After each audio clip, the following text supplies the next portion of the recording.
Yeah, it doesn't matter what level of business you're in. It's the same shit from top to bottom. And I'm paying that supreme gas because I have a turbo in my car. So you gotta, bruh. If I'm paying below 4, I'm happy. But damn, that's fucking crazy. See, that's why I didn't get the 6.2 in my Trail Boss. Right. Because you have to put that kind of gas. I'm like, gas is already a lot in this motherfucker. Yeah, then just in a truck though. Yeah. Yeah, in general. Truck, fuck, yeah, that's a lot, bro. And I see people like, I was like, damn, it cost you like $16.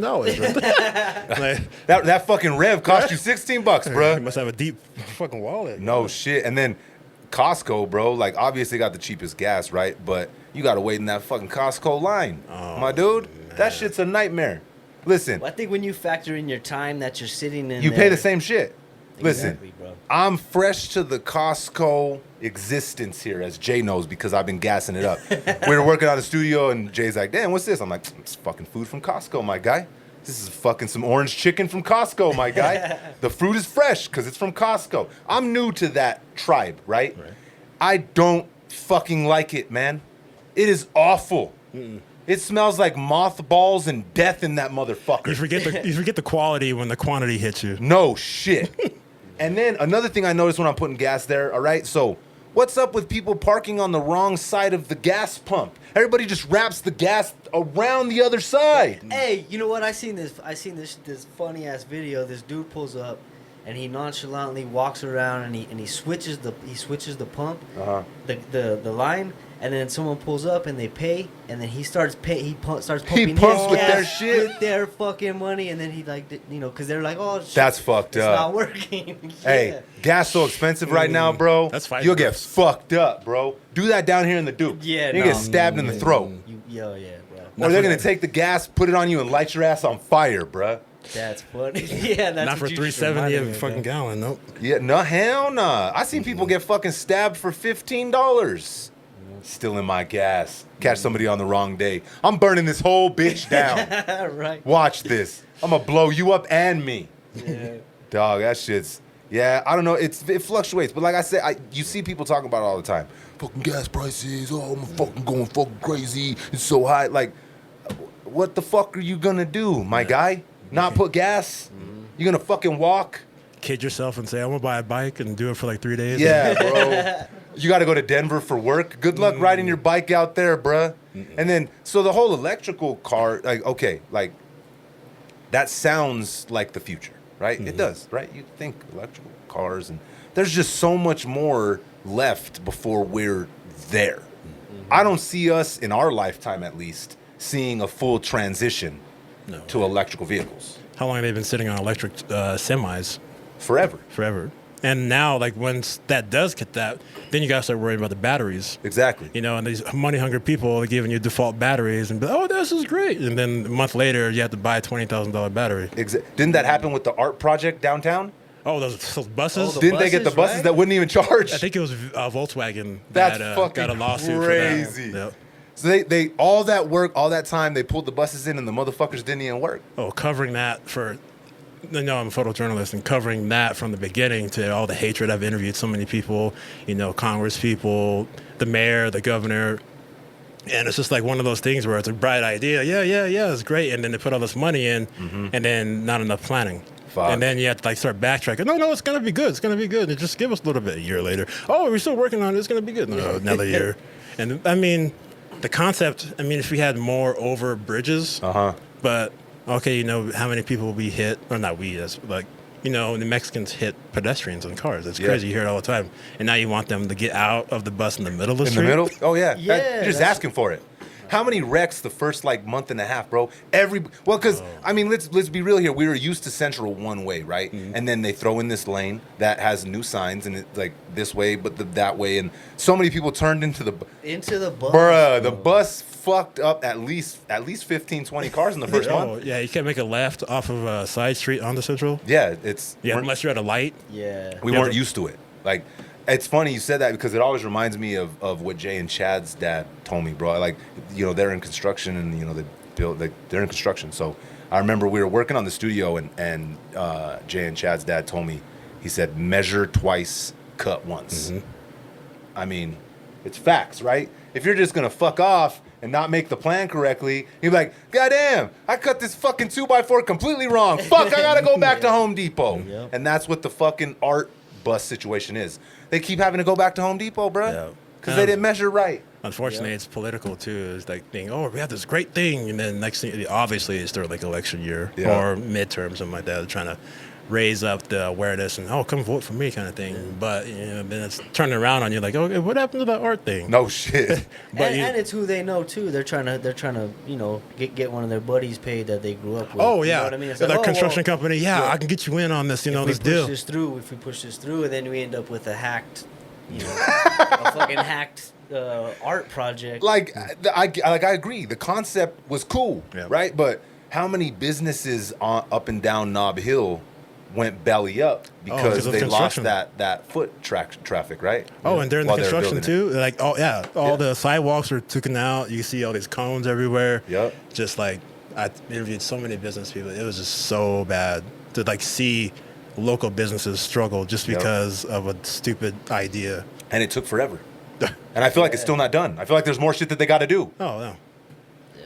Fix the roads and now the buses will run. Yeah, that's funny you said. Right? That's funny you said that though. Is you put them in the middle of the street, like there's already enough pedestrian accidents as it is. Oh, I think I've covered 5 vehicle into bus accidents. What about person into bus, not just vehicle? People getting hit by the bus.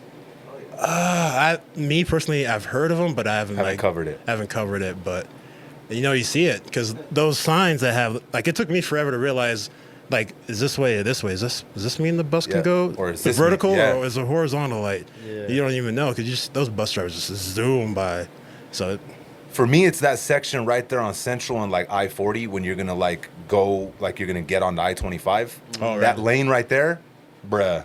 I've almost cut motherfuckers off, like, because it's got a green light, but then there's a red light. So it's like, do I go? Do I stop? Fuck it. We're all dying today, bruh. We're all dying today. it's too short to even like make a split decision. It's- If you make the decision, you got to go with it. If you Yeah. switch it up, you're fucked. And someone's either gonna be the asshole or someone's getting in a wreck. And you better pray there ain't no bus coming. You bet. Hey, because they obliterate any vehicle that touches that motherfucker. Just done. Shreds that shit. After I kept seeing, I'm like, you guys are fucking idiots. Come on, like get it already. Well, have you driven around here, bro? I mean, let's just keep it real here. Yeah. We're not the best fucking drivers, man. Not at all. But we may be the angriest. Oh, yeah. Right? Like, it's fucking facts, bro. You see everybody, and this is just how it goes nowadays. You pull up to a red light, and everybody stops at the red light, and 9 times out of 10, everybody at the red light is doing this. Yes, right? sir. Boom, boom, boom. Let me scroll a little bit. Let me see who liked that picture. Oh, yeah, bet. I know she wants it. She liked it. I'm going to DM her later. Boom! And then you're fucking hit, right? Mm-hmm. Fuck you, asshole. What the fuck? And Learn he's- how to drive. And he's on his phone saying, fuck you, asshole. Learn how to drive, bro. Yeah, it's Trying a to get whole... with that same chick. It's a whole... Trying to get with the same shit. She liked both of their pictures at That's the how same it is. time. That's how it is. And then they Sometimes post a story. And she's like, what happened? I was just liking your picture. I can't believe the drivers out here. Fucking drivers are trash out here. And when I come to a point to where I'm at a red light and there's someone in front of me, I'm like, please don't make me honk. Please don't like you have that like 5-second. Yeah. Like, don't make me honk because people their ego gets so diminished. Bruised by a honk, I know. And by a honk, and it's like that sound just drives people that I don't want to do. Like, please don't make me honk. Please go, just go. Like, okay, thank you. You try and do that light honk The little quick where you one. barely that like the friendly. They try to make it as friendly as possible. No, no. Hey, neighbor. Hey guy, like, are you gonna drive? Because bro, we're in Albuquerque, bro. You could honk at a motherfucker. He could get out and just start bucking at you, bro. You gonna honk at me? I'm gonna fucking shoot you. Like, that's a realistic scenario. I think on it's a Sunday. the matter of that everybody kind of is bad at driving, so you have that built up it's an anger equalizer. towards everybody. Yeah. So even though you're in the wrong, and you see something stupid happen to you, you're like, then you just black out and like, Yeah. oh, you're the worst driver. Yeah. Yeah. Or another thing that pisses me off, bro, is when you're in the turning lane, right? And there's one car in front of you, and there's enough time for them to get out of that turning lane, and the light's green. But instead of doing that, they just fucking sit there. And you're behind them like, bruh, I'm trying to get somewhere, fam. You're in my way, bro. Please get the fuck over. Yeah. Please get out of the turning lane, bro. Sometimes if you're approaching them, you could do the swoop around because if you read it, you're like, this guy. Or I'll go into like a parking lot, bro. I'll turn into Ross real quick and then fucking go around that way. And then I'll end up behind those fuckers again because by the time I get through the parking lot, they're already out, bro. No. Or another one that fucking really gets to me, dog, is the motherfucker in the fast lane going 50 miles an hour with a blinker on to turn left on the freeway. Like, what are you doing, bro? Where are you going? What life are you living? Please get the fuck out of my way. The shit that gets me, bro, is when they have like the median, and then they block traffic like that, like so all the traffic coming north to south can't block it. They're just parked there. Turn in the fucking median. That's what it's for. You come out, you turn in there, and then you pop in. You know, but you're blocking traffic all the way up Alameda. As anybody that's not from New Mexico watching this podcast, this is exactly what it's like. You can hear the anger in all three of our voices right now. We ain't even driving. It's Sunday, we're drinking, and I'm already pissed. There are those sometimes where you get back at somebody, like, you know, the right turn, someone's not turning. Yeah. You'll be in the middle lane, and someone will get from behind you and get into the right lane that's empty, but not turn. If I see that, I'll get behind them and turn my blinker on just to make them feel bad. Like, just to make them feel bad. Like, oh, because they're trying to jump up ahead when the light just to get changes. one car lane in front. I'm like, dude, like leave that open. Someone needs to turn right. You know what I'll do? That's when I'm on my Tom Petty shit. When I'm on my John Petty shit. When I do that shit is when I'm at like Walmart or Target or some big fucking spot I'm shopping at, and somebody is waiting for you to leave your parking space. Right? Oh, take your time. Bro, I'll put on some contacts. Roll down the window, light a cigarette. I don't even smoke cigarettes. When I'm gonna go buy me a pack, I'll be like, I'll get on the phone. Get out, check your air. I gotta, bro. I can't get on the freeway, dude. No, these radios, bro. Like, gotta be safe. I'm gonna check my oil. I'm gonna do everything until they. It's like, bro, calm down, dog. Like, do you really need the parking space that's 5 spots before, bro? Right, there's like one 7 feet away. I'll do this. Exactly. This was before. I don't even go to Redbox anymore. Does Redbox still exist? Do people go get DVDs from Redbox? Is that a thing? There's so Okay, it's still a thing. All right, I'm just checking because I haven't done it in years. Right. But it was the same thing with then. Like, I'm like trying to find my movies, and they're like right. I'm behind. like, fam, will you please get the fuck out of here? Like, I'm trying to scroll here, my you dog. Step back. You're standing on my dick. You want to step back? It's at Like, ATM. Right? Seriously, like, back the fuck back, bro. I'll stay there. I ain't even trying to fucking rent the new Adam Sandler movie. Get your arm all up. But get I'm reading all on it. I'm reading the description. I'll intentionally put the wrong ATM, my wrong fucking card code in there. Oh man, I don't know. It's not working, dog. Babe, You may should go to another one. What was that movie? I can't remember. Kevin Costner. You want to spot me? You got this. Bro, I'll slide you. Hey, babe, send me the picture of that one Kevin Costner movie. Because I'm looking at Adam Sandler movie right now, and I don't really want to. I ain't trying to get it. Oh no, take your time. 5 minutes, that's cool. Seriously, that's on my petty shit. I'm like, bro, like, give me my time. Bag the fuck back, bro. My petty shit is the fast lane. I'm already going 15 over, and you want to ride my ass? Seriously, Like, bro. I will get out of the way if I see someone coming up. I'll get out of the way if I'm like, hey, you want to go 95 and a 65? Go right ahead. But if you haul ass up next to me, behind me, and I'm not gonna get out of your way. No, you're gonna get. I'm gonna slow down. Yeah, I'll do the same shit. Because I'm already going above the speed limit. I'm already going 15 over. Yep. On Saturday at 2 p.m. No shit. Where are you trying to go that I'm not going fast enough on a Saturday at 2 p.m., fam? And it's usually a little fucking beater ass car too that's doing it. You could hear the engine like, brrr. It's like, bro, all right, dog, you're gonna blow up. You're redlining that shit. No bro. shit. I've noticed most of the worst drivers, they don't have a license plate on their car. What, we were just talking about this. I don't know why. Every time I complain about a car, they don't have a license plate or a no tip tag shit. or nothing. Like, And they've probably been driving it for years like that. yeah, like, you want to act stupid? Like, you get pulled. Like, I don't do that. I don't have a license plate. I got money on it though, that the moment I let my registration lapse and I get on the freeway, boop, boop, they're pulling my ass over. Before, like, right when you start the car, boop, Oh shit, bro. I was checking my oil. right? I was hitting my lights work. My radials. Let me light this cigarette real quick. I just got a new woofer. I mean, I'm trying to Hey, we should probably introduce this pod. We've been talking. It's been a minute, right? Yeah. Hey, Yeah. you are now tuned in to Respect the Connect. Your host, Johnny James, is here. My brother, Jay Trav, is here. And we're joined by another special guest. I'm going to let him intro himself. My brother, Kenneth McLaughlin. this is episode 18 of Respect the Connect. Let's fucking get it. Kenneth, thank you for pulling up, brother. Appreciate it. It's a fucking honor to have you here. An honor to be here. Let the people know who you are, and what you do. Born and raised, Burque, Albuquerque, New Mexico. Gang, gang. UNM Hospital, 84. Musician, actor, photographer, videographer, humanitarian by heart. All of the things. All the things art I'm all about. Artist.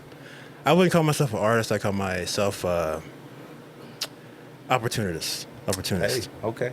Because, you're not good at something right away. Yep. You don't know if you like it or not until you try it. True. Take the opportunity, and then once you feel like you've grasped it, then you're an artist. I feel like I have so many things in my pocket that I want to try, that I'm interested in, that I can't call myself an artist just yet, but opportunist. Hey, I like that because people jump straight into the artist bag right away.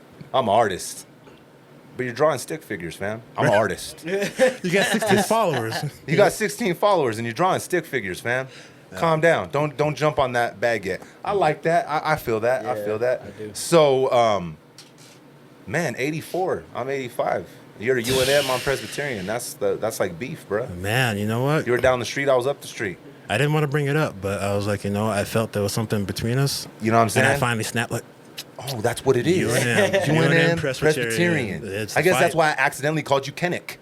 What the fuck is a Kenneth? You know what the what? fuck? Is that even a name? I'm going to make it my nickname now. That's a dog. You know what? Get that shit. Next Instagram time, handle. episode 2004, you're going to be like, Kenneth is here. Kenneth is here again, Kenneth is guys. back. And he fucking almost got in a wreck driving over here because the fucking traffic is still bad.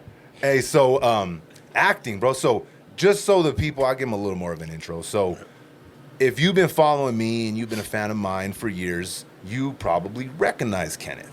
The So Cold video, he was the fucking villain. This guy shot my little brother in front of me. But I got revenge. You did. I got revenge. Took years later. Spoiler alert. Bro, don't spoil that Spoiler shit. alert. Hey, but this shit's old as fuck. If it's spoiled already, fuck it. I'm the one spoiling it. It's my shit. That's like Quentin Tarantino spoiling fucking Once Upon a Time, right? Hey, you spoil it, but then people, if you're really interested, you still want to see it. still want to watch it. Someone's like, I'm going to spoil it for you. I'm sorry, I didn't mean to ruin the movie. I'm still going to go see it. Hey, it was Yeah, funny. exactly. It was funny because like I approached Chad with like kind of an idea for the So Cold video, right? And then Chad's like, all right, wait, let's bring in Alejandro. And you already know with Alejandro, he's like, that idea is good, but it sucks. I got a better idea. All right, let's run with my idea. I'm like, you know what? You're fucking right. Your idea is fucking great. He's like, Sin City, you're an assassin with a bunch of badass bitches as your fucking squad. I'm like, dog, I'm with it. Let's fucking go. And the video's dope. For anybody that hasn't seen love it, it. search So Cold. It's like my second or third video, something like that. Love it. Kenneth plays the villain. Watch it. It's super, super dope. He ends up getting marked at the end of it. Spoiler alert! I just ruined the whole shit, but it's still a dope video. Love How long you been acting? Ooh. I did a lot of theater in high school, so I'd say like since like 2000. I was a drama kid. I wasn't technically a thespian. I always wanted to be, but myself in high school, I was like all over the place with my like. I had a lot of friends with no homies. I knew the jocks. I knew the musicians. I knew the drama geeks, but I didn't have a clique, so I didn't know what was going on until I did my first play, and I had one line. I went out there, delivered my line, and the whole place erupted in laughter. Dope. Like hit me in the heart. I was like, oh my God, these people are reacting to something I just did. Got the bug right away, and in 2003, I moved into film, started auditioning, and since then, it was just always about it. Growing up, I was always listening to music or watching a movie and envisioning myself in their position. And like, can I do that? Can I perceive somebody into thinking I'm somebody else? And I was always interested about that. And the actual character development of acting. Like, this person's acting this way, but that's not how they. That's not how they are. That's not how they are. That's not their personality. And then you see them in their personality, or you'll see an actor with an English you think is just regular American, and then they're like Scottish or Irish. That always trips me out. I was like, Yeah. what the heck? But the whole realm of being somebody else and acting and letting yourself go into a character is always something I was always inspired by and always wanted to do. Well, I think it's dope to actually hear you say that you're born and raised Burque, because with film exploding how it has down here, you're getting a lot of people coming from outside of here, right? So I'm glad you brought that up, because I've noticed, and we've talked about it a bunch of times, the fact that a lot of local actors down here aren't just instantly being picked or cast for roles because they're locally down here. It seems like you have to first go pop off in LA, then they'll bring you out here, and if you just so happen to be from here, cool, but it doesn't matter, really. Right.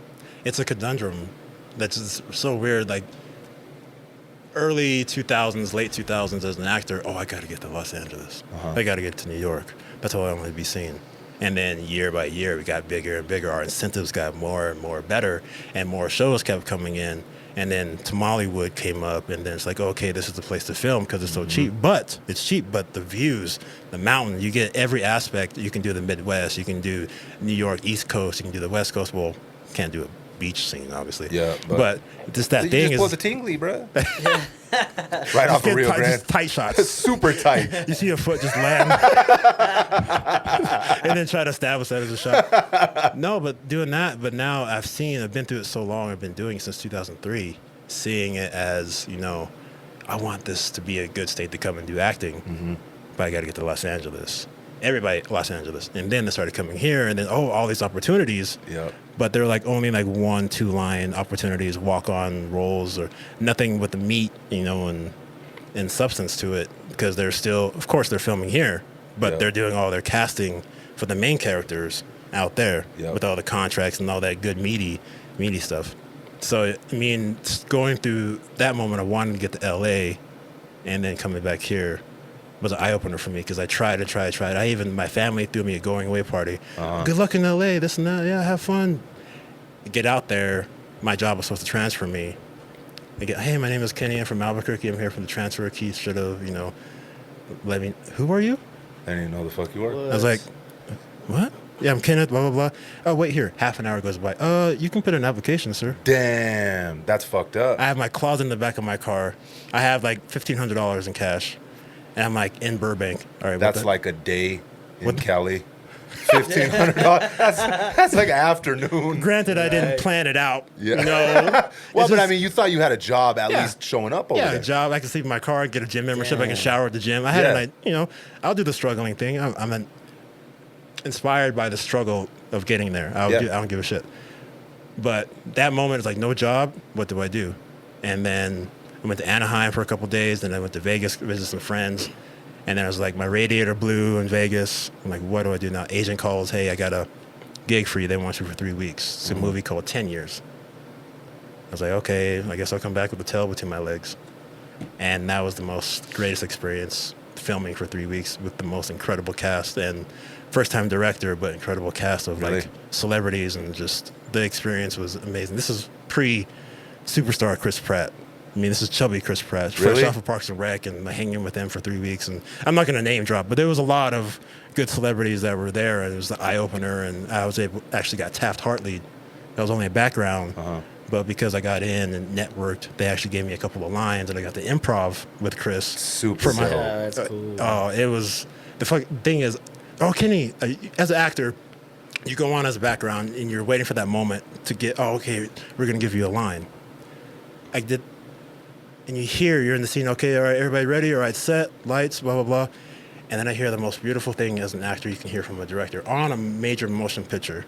Hey, Kenny, you're already on contract. You can say whatever you want. Oh, shit, yo.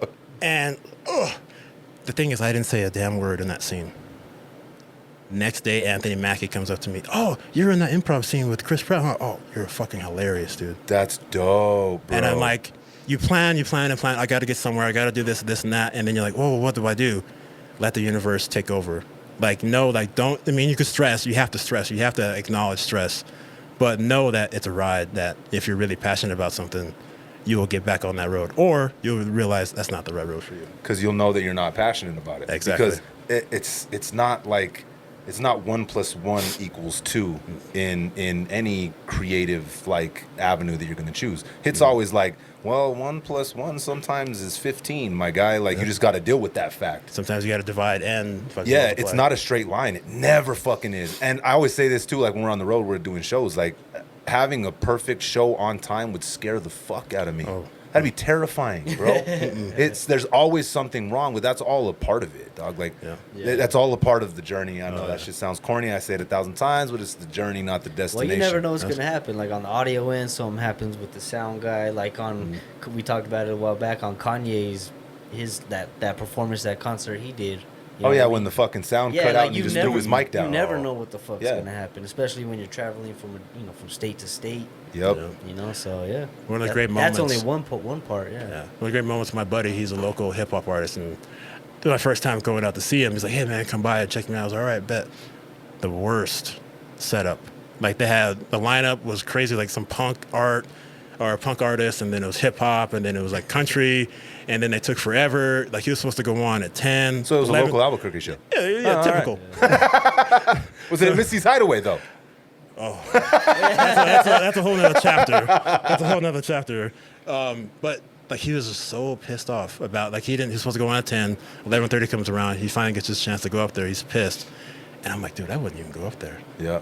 But he went up there and rocked Killed it. Shit. And that inspired the hell out of me to know that, hey, you know what? Your moment might take a little bit longer to get there, but as long as you fucking see, that's corny. Yeah. As long as you seize the moment, it doesn't matter how long it takes to get there. As long as you stay persistent and wanting that moment in general, when it 100%. comes, you'll slay it. Well, they're all bricks, brother, that you lay down, dog. And if your foundation is kind of fucked up, and you don't lay the bricks right, like one brick at a time, dog, and take your time, bro, because you learn shit. Like, for example, homie that did that show. Okay, cool. Well, now next time I do a show, this is what I want. This is what I need. This is when I want to go on, right? Like I learned years ago, everybody always wants to be the last act, right? Yeah. That's not the move, bro. That's how it used to. A couple of years ago. Yeah, that's not the move, dog. But now we're getting old. Yeah, that might be it. Maybe that might be a little bit there. Yes. But the crowd is most popping like 3 acts before the last act, unless it's a massive artist that they're going specifically to see. Your middle ground, dog, is about 2 or 3 artists before the main act. That's when everybody's gonna be there. Everybody's that level of drunk where they're still excited and they didn't catch their chick looking at another dude. Right. Or they didn't catch their dude looking at another chick. Some fuckery happened by in between those sets. Someone's been knocked the fuck out. People are sloppy drunk. You got to catch that vibe. So you learn that shit step by fucking step. Bro. And also depends on when the show starts too. If you have a show, doors open at 6. Yeah, no shit. And people are trying to hit the club too after a lot of times. So they're saving their energy, and then once the energy drops because of one artist that's not in your vibe or in your range, it'll fuck it all up. You lose 25. I've seen that happen. So all right, next up, Tim Ivory. All right, and then get up there, and then where the fuck the crowd go? Everybody's gone. Yeah. What the hell? Hey guys, come on, man, get back over here. We're local. Yeah, that shit's. So when was the movie with Star-Lord? 2010. 2010, called 10 years. And we chat a little bit about numerology and stuff like that, which, 10-year reunion. That was 2011 when we shot that. That's crazy. And then 2021 is when all my stuff happened, and I started getting into numerology and astrology and, all that stuff. But, yeah, it was seeing Chris Pratt and hanging out with Aaron Yu and all this. But there was one artist that's big now. I always remember smoking a bowl with him on top of Andalus and seeing the waiter come up, and I'm trying to hide it. He goes, "No, you're okay." And this is 2011. This is not, nowadays where smoking is kind of, whatever. But I just always remember that moment because now he's a huge actor now. It's those moments you take in, you feel, and sometimes you get humbled because that was just that day. And the next day you're like, all right. Yeah, now I'm just fucking regular old schmegular motherfucker out here trying to dodge the art bus. Smoking out of a Dr. Pepper. Smoking out. He took my pipe, shit, and my lighter. and my lighter, son of a bitch. Jay. What throwing you under the bus, Jay. We have a studio session here the other day. I couldn't stay the whole time. I was like, I'm coming back. Had some shit I gotta handle. Come back. I'm gonna get blazed. I got me a joint rolled. Dapped up Jay. Deuces. I'll see you tomorrow. Come in here. I'm like, where the fuck's my lighter? I had 2 of them. Where the fuck's my lighter? I wasn't the only one in the room. It was Jay and Dirt. I'm gonna get you a couple lighters, bro. It was Jay. I'm throwing Jay and Dirt under the motherfucking bus. Whenever you're missing a lighter, though, do understand. Sometimes I'm bad at it, but the person that steals your lighter, they do feel bad because I'll get home. Either I won't have any lighters, or I'll get home from a party or an outing. I'll look in my pocket. Why do I have 3 lighters in my pocket? You're like, yeah. So it's. You know why though? I know what happened to me. It was instant karma because I stole both those lighters from my cousin Brandy's house she had a party the day before that, and I didn't have no lighters, but I came home with 2 black lighters. I'm like, hell yeah, I'm gonna leave them in the studio. They weren't even here 24 hours. Yeah, Dirt and Jay got me for those motherfuckers. And I guess if allegedly I got them, and if I did, I got my instant karma back because I don't have a lighter right now. I had to borrow Leonard's lighter right now, dog. So. So now you're gonna steal Leonard's lighter? Hopefully not. Hopefully not. If you're missing a lighter, Jay's got the mother. Hey, this dude. Jay, I'm gonna get you a hat that says "Fuck the studio vibes." Where's your lighter? Got lighter. Got lighter? Got lighter. You're fucking stupid. That's a good idea though. What about the people that have the I hate those. little attachment? It's like, ugh, bro, get the fuck out of here, you fucking weirdo. It's like transition lenses. I hate them. Bro, thank you. Yeah, I hate transition lenses. You look like you should be at a jazz club in 1992, bruh. The fuck are you doing with transition lenses on, my guy?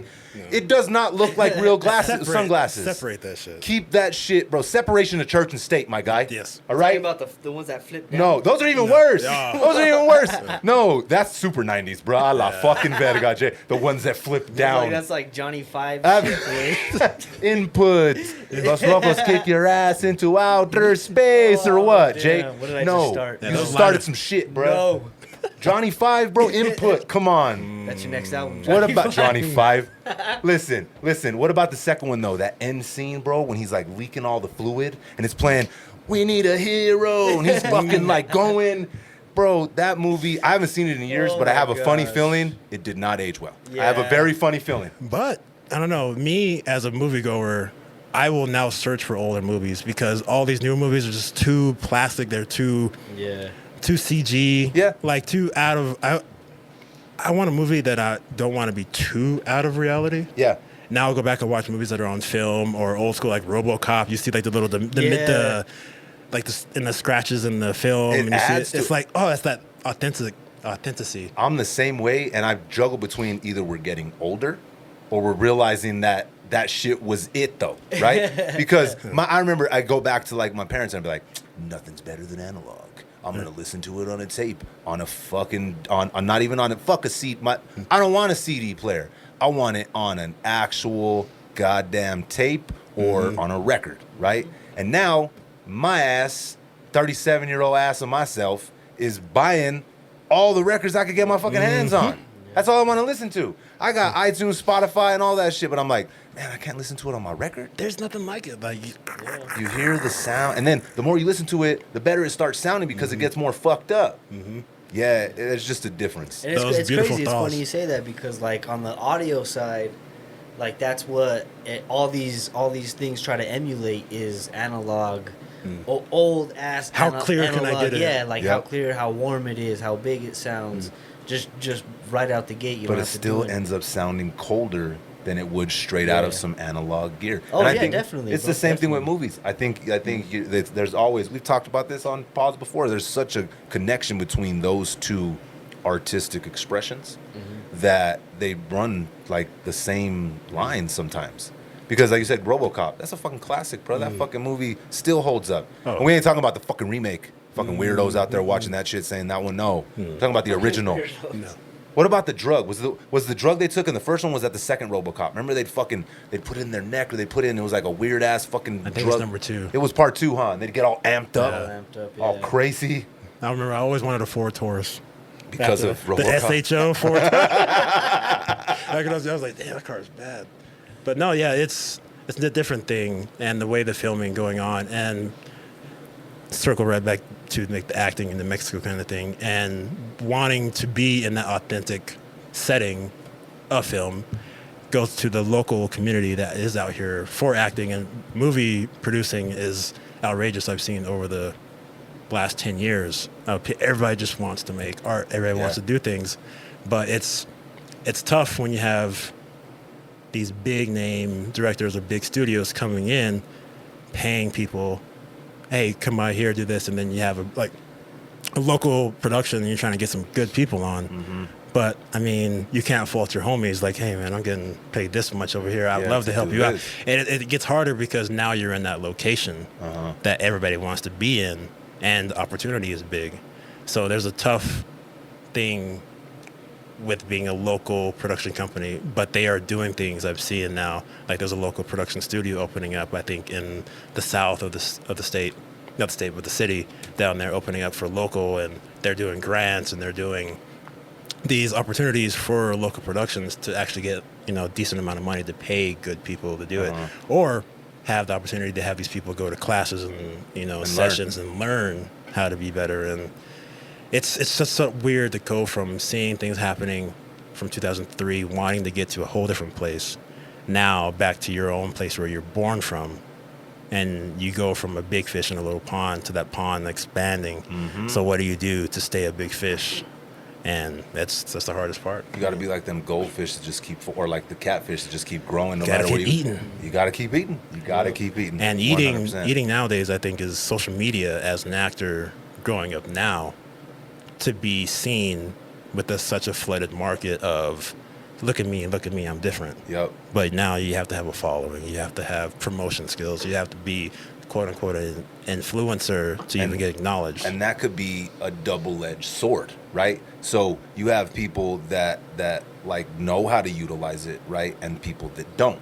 And it's like, okay, this dude might not technically be more talented than this dude as far as acting or whatever his fucking skill is, right? But he's established a following, he's established a community, he's established himself online in a presence. And that's what exactly. He's got those followers that will pay money that are gonna put those ads on there. Exactly. So it's got to be a balance, right? So I feel like it's a double-edged sword. If you know what you're doing and you utilize it correctly, you can get in people's eyes that would never fucking see you before. You'd have to beg for auditions, or you'd have to go to 1 million of them, which takes time, energy, effort, and all that shit. So that's the thing with social media, dog. Is if you can garner a following and you can cultivate it, you could fold that into wherever the fuck you want to go. Yeah. Right?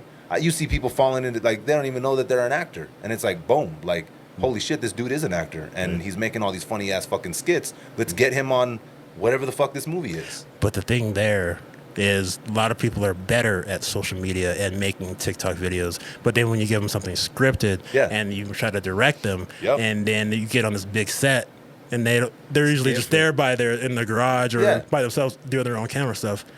But how do you know to give that person just because they have 20 million views? Exactly. What's the quality going to be like? 100%. You'll get your ads, you'll get money and stuff like that. But that's when it goes back to quality of film and quality. That's why I'm searching through fucking Netflix like for half an hour trying to find something to watch. Watching trailers for an hour and a half. Yeah.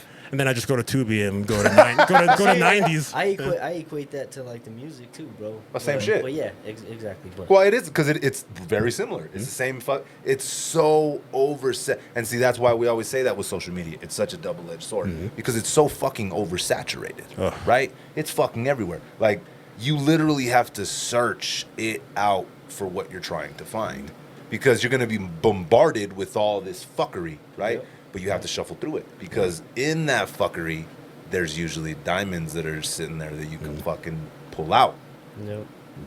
And we need more support from friends and supporters. You scroll through so much stuff. I was talking to a buddy the other day, like, to get likes is such a social thing now. Yeah. But how many times have you scrolled through and, oh, that's fucking funny. And then you just keep scrolling. You don't like it. Yep. Oh, that's cool. You don't interact and then you with just it. Keep going. So it's like you can't look at likes. Now there's like some that, liked by so-and-so and others. Yeah. Now it's just mostly about views, which is great. Hopefully, I can feel the transition going in from, this person has 2,000 likes. Because I'll have a video out and I have like maybe 9,000, 10,000 views, but like 14 likes. Yep. I think it's because a lot of people will go through and scroll like that, right? And I think it also goes back to building a community, which one thing that I can say that I've definitely fucking established in my social media presence, I've cultivated a community of people that fucking like know I'm going to react a certain way, I'm going to respond, I'm going to be there. They know what they see online and they see me in real life. They're like, oh shit, this dude is not portraying some image that isn't realistic, right? So I've built a community based off of that. And then also, after you build a community-based situation, right, you can't get caught up in the vanity metrics, right? That's the thing. And you said it yourself. You find out real quick if you're passionate about it. Because if no one's paying attention to you, like them shows, I know you've done it, where there's fucking 5 people. And we all say it as artists, I don't care if it's 5 or 5,000. Listen, fuck yeah, you do, my guy. Yeah, yes, you do. Yeah. Performing to 5 people is not the funnest time. But it's the state of mind. If I, like, with my band, like, we'll have maybe 6, 7, like, all right, guys, this is the practice. Yeah. Let's just have fun. We're not worried about, you know, if you want to throw in a song you haven't played in 2 years. Fuck it, let's rock it. Yeah. Let's have fun. This is now us, not for them. Well, And I think that goes to, like, in our heads, we're all like this superstar. We're like, oh, fuck yeah, I could do this, I could do that, I could do what they're doing. But then it's like, shit, if you had 100 people in that club, would you guys be able to rock that shit without getting? I mean, you're in front of the camera, so yeah, you would.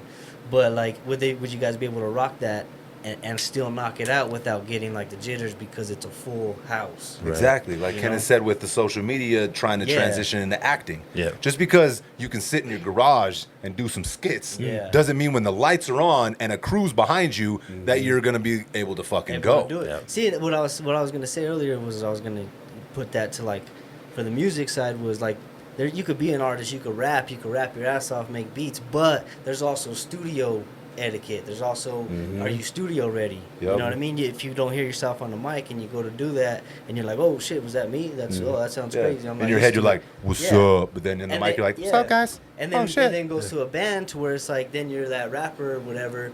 Now you got to go on stage and perform. Are you ready for that? To be in front of Are you 50 ready? people, 6 people. You know what I'm saying? Like even that. That's huge. Are you too. ready for Facts. instant criticism? Yeah, As oh, you're yeah. trying to do your art, can Exactly. you take it? And someone, the engineer or someone's like, I need you to do this.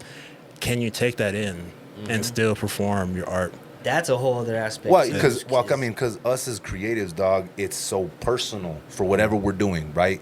I mean, maybe not everybody, but for me, and I know a lot of the creative artists and people that I know, it's so raw and it's so emotionally personal, whatever we're trying to put forward, whether it's a beat, whether it's a movie, whether it's a role, whether it's a song, whatever the fuck it is, I'm emotionally invested in this situation. So to put that out there and have someone shit on it, I instantly go to anger.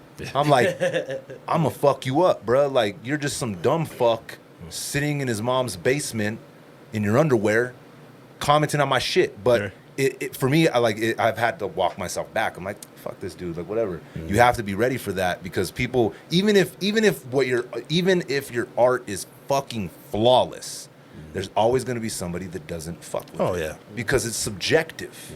No matter what you do artistically, it's subjective. One person's trash is another person's treasure. Yeah.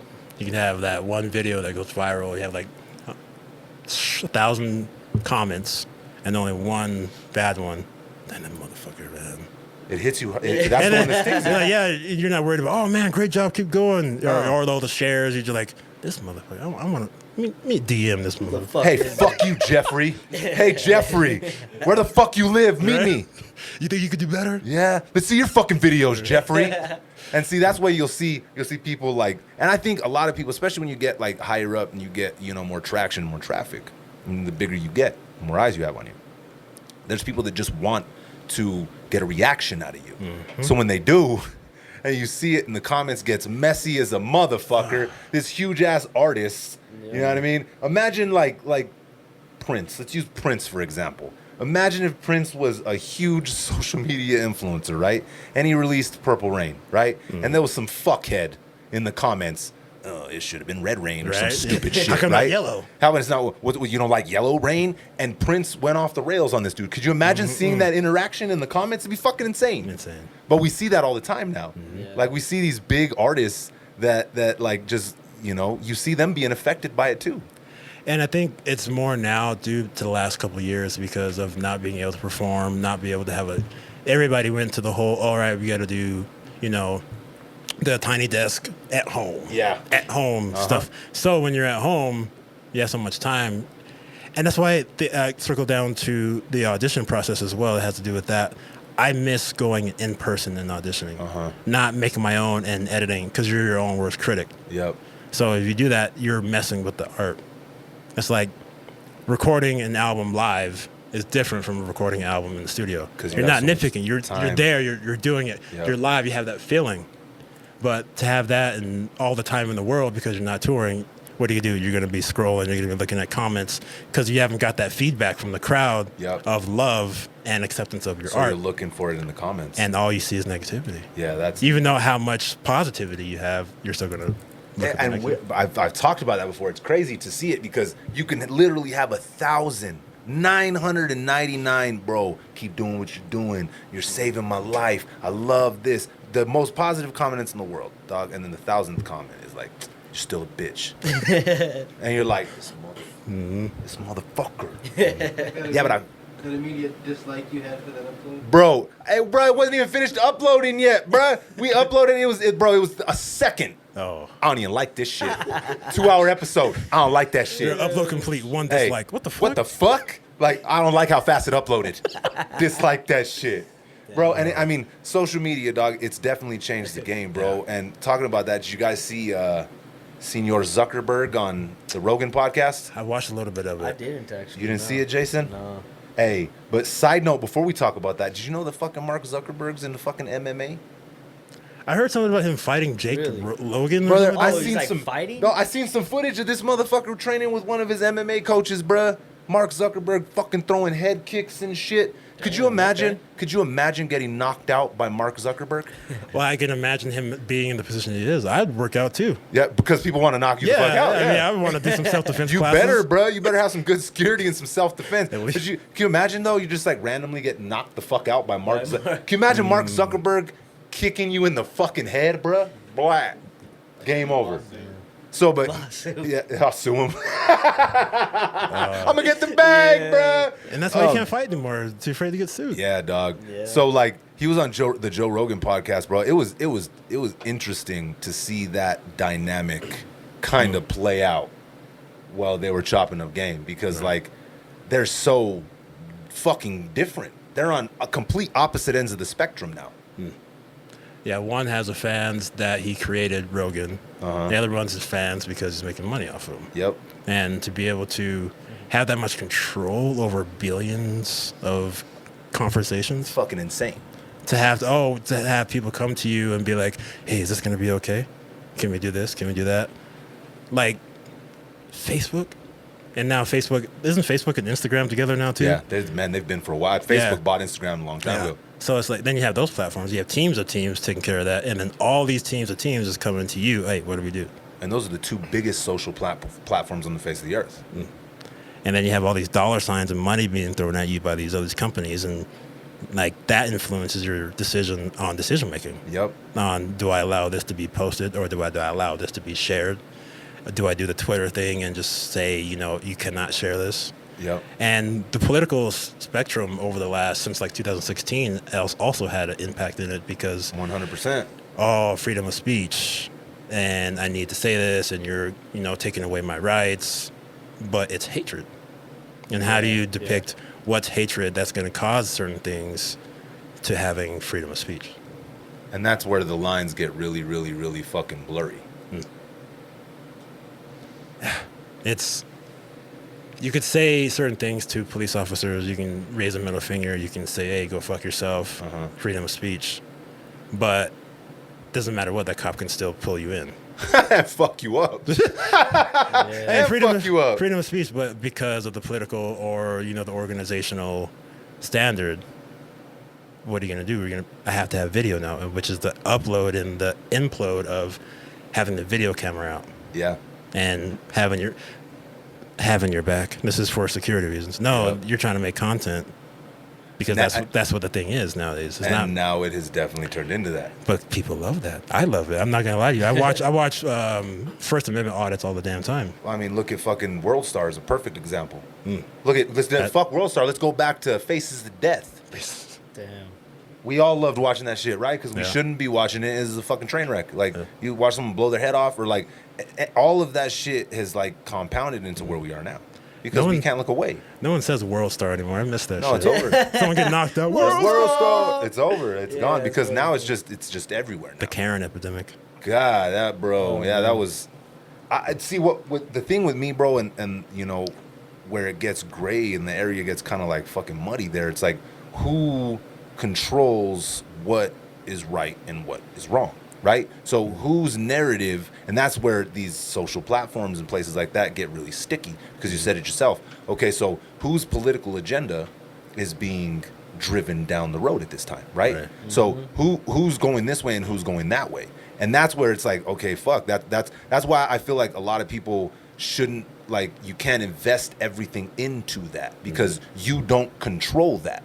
It controls you 100%, right? Oh. And watching those two complete opposite figures, right, kind of talk but not really talk. They really just talked about the metaverse, which is a whole nother situation. Right. You know what I mean?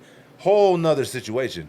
They didn't really get into like, oh, well, you believe this, well, I believe that, well, I believe you shouldn't edit this, well, I believe like they didn't get into none of that, which I thought was going to happen. There was but probably it all didn't. kinds of stipulations that they couldn't, like, legally for Zuckerberg. Yeah. Most likely, I'm guessing mainly for him. Well, he said that the feds, like, they would come in and they'd be like, well, we're getting this and we're getting this information, like, we need you to keep an eye out on this, like that. Could you imagine? That's could you crazy. imagine being at the top of that? Like, bro, Facebook it's world fucking wide, bro. You're compounded to do something about the situation, but then once you like go to screen or look at these things, oh, my privacy is being interrupted. Oh, why are you asking these questions, this and that? But that's for your safety. A lot of people don't understand that situation, and again, goes back to the politics thing. And being a photojournalist since 2016 until maybe a year ago, it was war. And because I worked for a certain organization, I couldn't state my opinion. I had to word my words in the way of educating or asking questions. It was always a question. I can't be like, oh, well, this is what's going on. This is how. No. So how do you feel about this? Like, I had to be, and sometimes I can come off as condescending, because I am not able to do the platform where everybody can see, and that is a factor in free speech as well. And also, full circle back around to being an actor and promoting, and now your influence, because people look at, oh, he's up and coming. Let's find some dirt on him. Yeah, 100%. And now you have to watch, your paper trail and your blueprint on all these things, social media wise. Because it could come back and bite you in the fucking ass. And I think a lot of these actors over the last couple of years have felt that. They have, and what's kind of good to see now, and I kind of feel it kind of shifting, is people learn, bro. People grow. Like, you have to give people that ability, right? You have to give them the chance to be better than they were 10 years ago, right? I said some shit 10 years ago that I'm like, bro, you're a fucking idiot, right? I mean, nothing completely out of my character or what my principles are, right? Those are still core there, but I did shit 10 years ago that there's no fucking way I would do right now, because I've learned and I've gotten better as I've gotten older, right? So I think there's areas and room for people to like grow and get better, but some people don't do that, right? Some people don't. They stay there, or they get fucking worse. But it's all about the bringing in of other people's opinions on you, which waters down certain things or will fuck somebody up, which is to the social media of cyberbullying. Yeah, a lot of people felt either I can't say this because I don't want this person to go up the handle, or I don't give a shit, I got my First Amendment. Yeah, fuck it, I'm gonna say whatever the fuck I want. So in Mark Zuckerberg's head's like, how do you please both sides? How do you control this person that wants to say this, but this person wants to say the total opposite, but they're saying a different way, like. Yep. But you're still going to get feedback. You're going to get horrible feedback from somebody no matter what. I guess the amount of money is worth it. I mean, if you have like $1 billion in the account, I mean, I can have a conversation. I'll sit here all day. Yeah. You're mad at me? Cool. Cool. Tell me why. Whatever. Tell me why. Oh, the limo's going to be here in half an hour? Okay, cool. You got 25 minutes, my guy. Yeah. Keep telling me how you're mad at me. But I think the Zuckerberg situation, I don't know much. I followed a lot of people's comments about it because of certain politicians that were in office the last 4 years. But it's funny now, I get like these friend requests from people that get in arguments with or debates. 2 years ago, I'm like getting these friend requests from people that unfriended me because of my sister. And now that they're in a whole different like political stance, I see those friend requests. I'm like, no, I'm good. no. That shit's funny no. when I see people you should know. I'm like, people I should know. I I was friends with this right? motherfucker on here. You liked my picture last week. What How the fuck should I know this mother? You that's deleted me. I always go back to like, what was the straw that broke the camel's Yeah. Go back? back to your comments. Yeah, what did I say? What was it? Oh, yeah, it was probably that At a joke. certain point, shit, what does it even matter? Like, It doesn't, because you're gonna see him in real life. They're gonna be like, "Oh man, hey, what's up, bro? How's the how kids, you man? doing? Yeah, exactly. How are you doing? How's it going?" Well, you would know if you didn't unfriend me, you fucking idiot. You would see that I just pulled the biggest fucking job of my life. Right. Jeffrey. Jeffrey. I don't know why I thought it was Jeffrey or Todd. It's Jeffrey or Todd. The one syllable names. Yeah. It's got to be easy and quick to hit hard, you know. Right. Yeah, bro. It was like I didn't watch the whole interview, dog. Cause fucking 3 hours, dog. Watching 3 it. hours, It was yeah. 3 hours. 3 hours, bro. But I, like, yeah, it was just a trip to watch those, opposite ends kind of like coexist, but never really tackle the shit that you thought they were going to. It all leaned into the metaverse, and the metaverse, dog. The way that shit's going, bro. Like, he kept trying to get Mark Zuckerberg to say how it's gonna like completely separate humans from like human connection and stuff like that. But he was on it, right? He's no, well, listen, I think, no matter what, it's never gonna be the same. You need that personal interaction. Oh, And he kept staying on that point, bro. He kept like, you're never gonna be able to do it. But like now with these new Oculus goggles that they have, bro, it's like mimicking facial expression. Like you're able to like actually get like, he winked or he's smiling, his face is moving and blinking. It's getting to the point where it's fucking crazy, bro. Yeah. And I think now with the pandemic and people being so comfortable now staying home, there's gonna be people that do not want to leave. Now, I was a big extrovert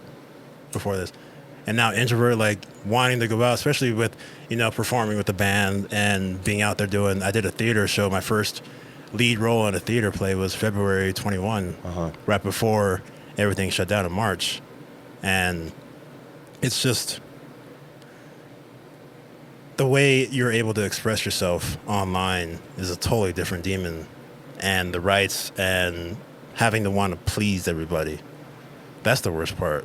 Having that affect your creativity. Yeah. Can I say this without upsetting somebody? But with that moment you say, no, fuck it, I'm going to say whatever I want. That's when you get the Karens and the people coming at you and putting you on blast because of something stupid. And I think those fuckers are living on borrowed time. Yeah. That shit is over with. I feel like that train has sailed. Like the whole cancel culture, the crying about shit. It's like, listen, bruh, like unless it's completely fucking ridiculously out of pocket, shut the fuck up. I'm so glad we're there, though. So am I. Yeah, because like you said it the best, bro. It affects what you can do as an artist. Art, whatever medium you choose, should be completely raw and completely unfiltered, right? Because no matter what you do, there's always going to be somebody that disagrees with what you do. Whether it's cultural differences, whether people are not all raised the same, so they're not going to get it. Some people ain't going to get the fucking joke. They're going to miss the punchline, or they're going to feel like they are the fucking punchline. You know what I mean? So you just got to go, bro. Like, at the end of the day, if you're an artist or an opportunist, you got to go. You got to build, and you can't be scared because then it gets you in your head, bro. If you're in the studio and, like, I learned that a long time. I just didn't really give a fuck, dog. Like, but I don't say no crazy ass out of pocket shit neither. Right. I don't like skew off of my internal principles and my character because that shit sticks with you. Anytime that I've ever like wavered from that at all, that memory stays with me forever. Versus somebody I offended because of some shit that I said. And then you got the Zuckerberg thing. Okay, this guy's saying this is crazy shit. I'm making so much money off of him, but I'm getting all this feedback and flack from all these other side of these people, these organizations and everything. But I have a business to run. Yeah. But there's also limitations and stuff that you can do. So, all right, let's just change the the acknowledgement and the okay, you have to sign here to be on my platform kind of thing. And then it comes the crazy. Oh, I'm not going to give them, because I was that way too about TikTok. I was like, there's no way, because you hear, oh, they're stealing your information, this and that. They're gonna. It's 2022. I mean, your information is out there. everywhere. It's gone, You're bro. not gonna hide your shit. Nah, the days of hiding, nah. Like my dad's old school, he used to tell me, he's like, don't get any tattoos from below your arms or your neck because it could identify you. Bruh, that ship is sailed, dog. Yeah, that for shit is real. over. Yeah. It's weird. Like you'll get like, oh yeah, he had tattoos. Like, oh, back in the day, like, oh, he has tattoos. That's weird. Now I'm like, you don't have tattoos. That's weird. That's weird, bro. You don't have- not you don't- one? not one? Not one? You ain't never been poked with a needle not one time? That's fucking weird. You went from being judged to judging. Yeah. No shit. Well, don't because have- they're the minority now, bro. Like, you see someone with no tattoos, it's like, damn, like, how old are you? That was the one thing I was afraid of getting tattoos as an actor, of being judged. Like, oh, okay, am I gonna be able to do certain roles with these tattoos? But then I found, makeup. I was like, let me just cover this Oh, shit. they cover it up like a motherfucker. And then you have, like, I think 50 Cent was saying it, that, like, he started removing some of his tattoos because the process to cover them up took so fucking long that he's like, I don't even want to do this anymore. I'd rather just pay to get these tattoos removed. You know what I'm talking about 50 Cent. Talking about 50 Cent. You guys see that the fucking Super Bowl performance got an Emmy? Yeah. No, Hey, That's that fucking 90s. Emmy, bruh. because it's 90s music. That's the first Hey. Super Bowl performance that's ever received I an was Emmy. about to ask you that. Has there No, been any? never. That's crazy. That's And 'cause 50 Cent used that opportunity to troll the fuck out of the game. oh yeah. Oh yeah. Because He everybody was talking just shit. shot right. It didn't even skip, What bro. did he He do? literally What did he do? got the information. He got an Emmy, right? Then he posted the picture of the Emmy. He's all for performing at the Super Bowl in Compton with Dre. They tagged everybody. Then he posted a video of. I think it was his scene whenever he's in Entourage. Remember, he pulls up on Turtle. You ever seen Entourage before? Oh, yeah. Remember when he pulls up on Turtle and he's in the Maybach and then he just drives away real fast? Right. He posted that and he's like, damn, bro, you didn't get an Emmy. Maybe one of these days. He's all, and only 18K on your first week of sales. Call me, brother, if you need to talk. I'm here for you. Damn. We were talking about being petty. 50's the king of it, dog. He Oh, says I'd be- turn that into a science, bro. I'd be petty. Everybody called me fat and overweight and Yeah, he didn't give a laughing fuck at me. though. Look at my Emmy, bro. Look Look at- at this shit. I'm gonna do some crunches now with my Emmy, my guy. That's tight, How bro. crazy is that though, bro? That it's the first like performance like that got an Emmy. It's crazy, but I'm not surprised. It was pretty epic. I watched it and I was in awe.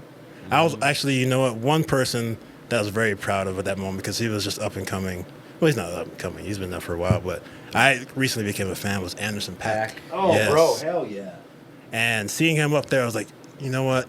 Yes. Yeah. I don't know too much. I'm not sure if he's from LA or not, but just seeing an artist grow to the performance of being there drumming for Snoop Dogg and Dr. Dre. Yeah, can you imagine? That's surreal as a motherfucker. Like Yeah. you grow up listening to them, you grow up like, and to be on, not even just to say you're on tour with them, but to be on, that's like the biggest stage in the Oh. fucking world. Super Bowl, Super bro, Bowl. Halftime. Yeah. People don't even give a flying fuck about football. They tune in just for the halftime show, right? So yeah, that was cool to me too. And same thing with Kendrick. Kendrick bodied that shit. Kendrick killed that shit. Like we knew Dre, we knew Snoop, we knew M, we knew they were gonna come with some body bags. Kendrick pulled up with a body bag. I didn't get to see him do his performance. Why you bringing up old shit, Jay? Why you bringing up old shit? Bro, that Audience, we about to talk about this right now. Then we might have already done it, but we're gonna rehash this shit. Jay stole my lighter, and now he's out here talking shit. So all right, listen, we're drinking. Super Bowl party, we're having a good time, bruh. Yeah, it was a I'm good obviously a Marshall Mathers fan, right? I got fucking geeked up. We weren't recording it, right? We weren't recording it. So I'm like, here comes M. He starts spitting, and I changed the fucking channel, bruh. Yeah. I changed the channel, and DirecTV wouldn't take me back to the motherfucker. So we literally missed all of M's performance. And then whenever he was on his knees, and then he got back, that's when it came back in, bro. Bruh, everybody, DirecTV's fault. everybody, it was fucking Damn DirecTV. it. Everybody in the party was just it was silence. And I'm sitting there, I'm like, I'm a fucking idiot, bruh. We were all trying to search YouTube to see as Yeah. fast as it could have been uploaded, bro. It was kind of fucked up. That was funny. As It was more fucked up that Jay just threw me under the bus like that, though, bruh. You know what I mean? Stealing my lighters and throwing me right under the bus. I see you, Jay. Yeah. All right. We take the wall out of this motherfucker and you just throw this motherfucker under the bus. There's all kinds of There's room for Throw it. buses. There's room for buses. Hey, so I guess since we're on the music fucking topic, DJ Khaled's God did. Man. You listen to it, Jason? I didn't hear the whole. I haven't heard the whole thing. Actually, But I bet you listened to the Jay-Z I verse, did huh? actually. Yes. What about you, Kenneth? You listen to it? You know what? I feel bad, but like I've been just stuck on the same shit over and over again. Really? Like I've been trying to outsource my thoughts and like, all right, I'm out of the know. I don't know anything about who's coming up. Like I didn't know about the new Drake album until someone's posted it online. That one was all right. It I was hear, a mid. I hear things and I see videos. And It was a I'm- mid swing, and I'm a Drake fan. Yeah, I I'm fuck a- with Drake. yeah. And I it was fuck with all right. It wasn't my cup of tea. No, it's gonna get remixed 1,000 times. Oh, He's yeah. gonna make another. That's what $10 Jay million. says every single time I say that. Yeah. Every time. 'Cause He it's gives him an already- out. He gives Yeah. him a little. He gives him a scapegoat. That's bruh. why you have the back pocket. You have to keep that shit there. Yeah, he's You like, gotta put it he's up. gonna Those are all- remix Those it. are all the tracks that didn't make the albums, but they still were polished and had the new sound enough that they could release it. Are you bumping it, That track "Sticky's" hard. You know, bro? You know how sticky. The it get. album. All right, don't tell me sticky. Right? The album. No, there's like 3 tracks. Are on you there. still bumping "Thank Me Later"? Actually? Yeah. End of I don't know. conversation. Are you drunk right now? Come on, Jay. You're drunk right Are now, you right? high right Are you? now? What noise? What's the? How's the rest of the Marvin's Room, bro? That shit's a fucking classic, my guy. Oh, Marvin's Room. I forgot about that. That's off track. of Take Care, right? Or Thank Me Now? I don't know. I don't know. Drake's been I killing it just for a throw long I time. just throw Drake on Spotify. and Drake's it then just let it shuffle- rock? It just knocks. Yeah. every So fucking track. you need to. The DJ Khaled, he's been around for a long time, right? So, yeah. but Another you know, one. another one. Now he's on. He's great at marketing, bro. Oh. I mean, he's dope. He gets his albums are like fire ass playlists, right? He gets some of the greatest. I see people are like when he released the track list for God did. They're like he assembled the fucking Avengers. Dre's on there. Kanye, fucking Drake, Wayne, Lil Baby, 21 Savage, Lil Durk, Jay-Z, dog. Styles, Jada Kiss, the list goes Oh, on. that's It's fucking dope. on. That's His interlude's fucking fire, bruh. Killed Yeah, that shit. Check that shit out. But fucking Jay-Z's verse, bro, holy shit. He spazzed the fuck out. Yeah. I love Spazzed that. out. Like, it's crazy to me because Jay is in uncharted territory here. Oh. He's showing us how to like age in this hip hop thing. He showed people how to become a billionaire off of this shit. Right. They didn't walk the path of, all right, let's take whatever deal comes my way. We're going to sign it. They were like, when they did Rockefeller, they're like, nah, fuck that. If y'all don't like it, we're going to do it ourselves. And you could give some of that to Dame Dash too, right? You can't take it away from him because he was out there doing that shit too. But to watch Jay like grow how he has and still be pushing 60 and bodying shit like this, But even the shit that he's doing off of music, like how Business-wise. yeah, business wise, like helping Meek Mills, and then they set up that whole lawyer organization. yeah. You know what I'm saying? And I think he paid Lil Wayne's taxes at one point. Really? Yeah, he paid Lil Wayne's taxes. Just Big Brother Jay looking out or what? Because of the whole Cash Money situation, bro. Oh, so he got him taken care He of. got him taken care of, and like he tried to sign him actually at that point, but he did. Lil Wayne didn't sign with him.